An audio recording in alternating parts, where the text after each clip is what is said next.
Bonjour tout le monde. Aujourd'hui, on va continuer notre formation sur la programmation des automates et le logique. La dernière fois, dans les vidéos précédentes, on a vu les fonctions temporisateur, compteur et horloge. Et aujourd'hui, on va voir la fonction comparateur analogique.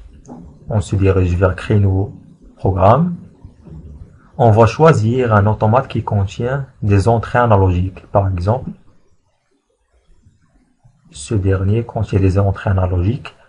Contient 6 entrées analogiques de 0 à 10 volts. On clique sur suivant, et on va choisir notre langage de programmation, à savoir le ladder. On clique sur suivant,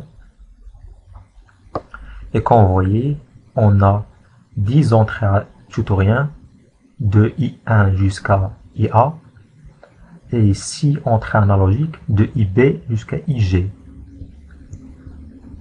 Et voici nos comparateurs analogiques. Zeliosoft nous propose 16 comparateurs analogiques. On va glisser le premier. Après, on va glisser une sortie. On fait la liaison entre l'entrée et la sortie. Clic droit sur notre comparateur. Fenêtre de paramétrage. On va choisir ici la valeur à comparer. C'est l'entrée IB. On va comparer l'entrée IB avec une valeur de référence, par exemple, à 6 volts.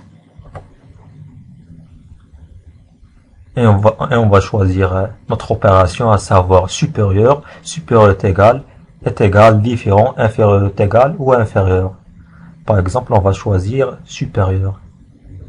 La sortie Q1 va se mettre à 1, si et seulement si l'entrée analogique IB est supérieure ou est égale 6 volts.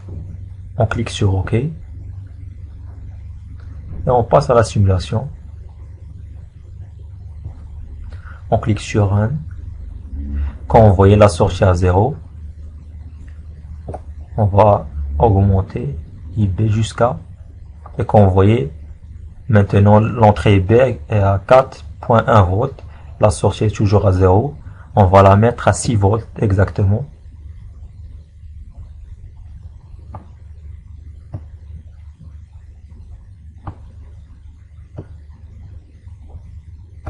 Comme vous voyez, IB est égal à 6 volts, alors la sortie est à 1. Parce qu'on a mis supérieur est égal. Et lorsque IB est supérieur strictement à la sortie à 1. Maintenant, on va voir notre deuxième exemple sur les comparateurs analogiques. Fenêtre de paramétrage. On va comparer l'entrée IB avec une autre entrée. Par exemple, on va choisir ID. On va mettre par exemple, IB doit être égal ID.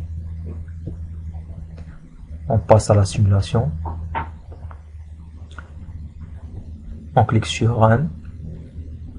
Et comme vous voyez, lorsque IB est égal à 0 volts et ID est égal à 0 volts, la sortie est activée. Par exemple, on va mettre IB à 1.4.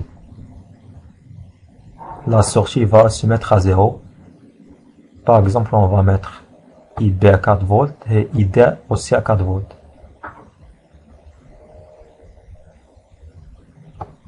Comme vous voyez, la sortie est active.